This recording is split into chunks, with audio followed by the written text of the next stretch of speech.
For more on the fallout over Eric Massa's resignation, we welcome in House Minority Whip Eric Cantor of Virginia and House Majority Leader Steny Hoyer of Maryland. Congressman, good morning to you both. Good morning.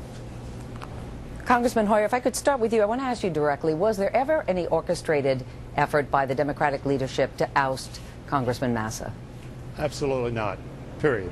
Period. And any pressure put on him at any time? No, absolutely not. Was there ever any effort to keep him there? I mean, many people are investigated and they don't resign during an investigation. Well, as you know, the facts are that one of his staffers called me on February 8th, a Monday. My staff got a hold of me the next Tuesday. We were out, got a hold of me the next day. I told them that they need to respond to the staffer, that he needed to immediately bring this to the attention of the Ethics Committee. These were serious allegations and needed to be dealt with. And I said further, if you don't make the complaint, I will. And within the next 48 hours, I was told that, in fact, that they had contacted the Ethics Committee, and that was confirmed. Did you ever talk to Congressman Massa directly about these allegations? No, I did not. And why not? Well, because I thought the Ethics Committee was the appropriate venue in which to have this matter quickly investigated and resolved. And in fact, of course, within 3 weeks, as you know, the congressman decided that the charges that were pending or the situation that existed was serious enough that he was going to resign from Congress. Initially, of course, he said that his cancer, which he had reoccurred, obviously a sad occasion, but then went on to say that there was going to be inappropriate behavior brought out, and he thought it best to leave. And so the situation was resolved within just a few weeks. There were reports now that the House Ethics Committee had heard about staffers complaining about him over a year ago. They're now hearing this. Had you ever heard rumblings? No. Never. Prior to last week. The first I heard about, no, not last week. The first I heard about this was February 8th. I'm sorry, February 8th. My staff heard about it. We were not in session. We were on the President's Day break. The next day, or they tried to get a hold of me. I think they probably got a hold of me Wednesday, which is when I said, no, Tuesday.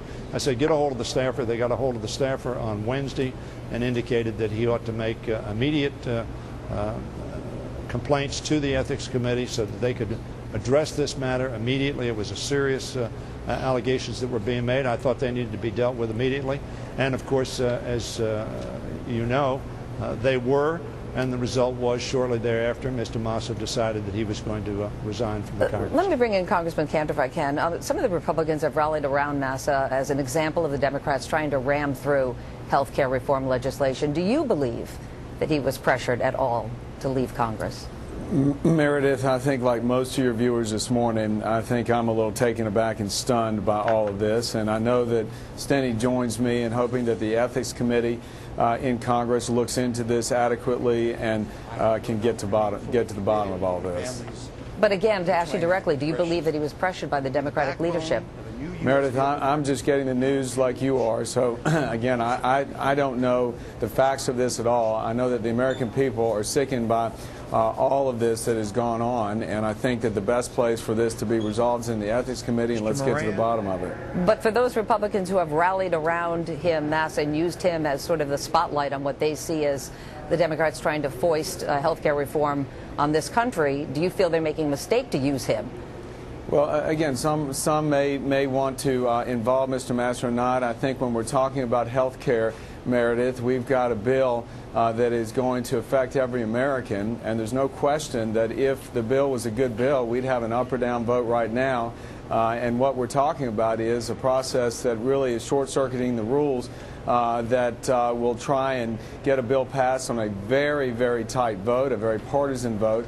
And frankly, I think that there's a better way that we could work together and accomplish something for health care reform. Do you think the Democrats have the Meredith, yes, can go ahead. I interject? Absolutely.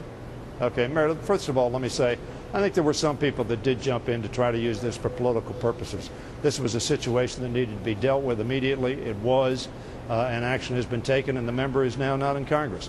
With respect to the health care bill, it's clear, and Mr. Massa indicates that, although his statements, as you point out in the opening, are confusing and contradictory.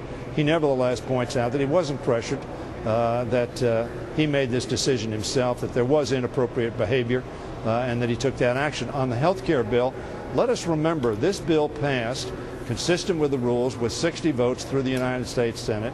It passed with a majority in the House of Representatives. We're now resolving differences. We have differences, Mr. Cantor and I, as to the merits of the bill. We believe it is an excellent piece of legislation that will bring costs down, will give transparent markets available to individuals so they can get the kind of insurance that they need very quickly, and Congressman Hoyer and also Congressman Cantor, yes or no, will this bill be voted on before the President leaves for Asia on March 18th? Congressman Hoyer, yes or no? That's our objective. And Congressman Cantor? No, not the 18th. Meredith, let me recall that. If it was a good bill, we'd be voting on it now. Wouldn't have to be talking about circumventing the rules, and really will end up circumventing the will of the American people, and that's what we ought to be focused on right now, Meredith, is accomplishing positive health care. Let me interject. Mr. Hoyer, the last word, very quickly. There is no circumventing of the rules, and Mr. Cantor knows there's no circumventing of the rules.